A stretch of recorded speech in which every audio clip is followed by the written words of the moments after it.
കഴുകി വൃത്തിയാക്കിയ പച്ചക്കറികളെല്ലാം നന്നായി അരിഞ്ഞെടുക്കാം.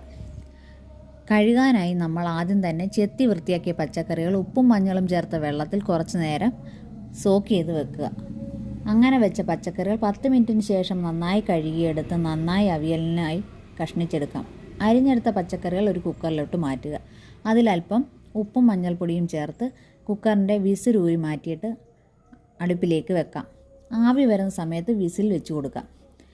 ആ സമയം കൊണ്ട് തേങ്ങയും ജീരകപ്പൊടിയും കൊച്ചുള്ളിയും പച്ചമുളകും ചതച്ചെടുക്കണം. ആവി വന്നിട്ടുണ്ട്, വിസിലിട്ട് കൊടുത്തു. ചതച്ചെടുത്ത തേങ്ങ ഈ പരുവമേ ആകാവുള്ളൂ. ഇനി 2 വിസിൽ വന്നതിന് ശേഷം ഗ്യാസ് ഓഫ് ചെയ്യാം. ഗ്യാസ് ഓഫ് ചെയ്ത് തണുത്തതിന് ശേഷം നമ്മൾ തുറന്ന് നോക്കുമ്പോൾ കാണുന്ന കഷ്ണത്തിലേക്ക് അവിയലിന് അരച്ച് വെച്ചിരിക്കുന്ന തേങ്ങ, പിഴുപുളിയുടെ നീര്, കുറച്ച് പച്ച വെളിച്ചെണ്ണ, കറിവേപ്പില ഇവയെല്ലാം ഇട്ട് ഒരു ചട്ടുകത്തിൻ്റെ ചെവിട് കൊണ്ട് ഇളക്കി കഴിയുമ്പോൾ അവിയൽ റെഡി.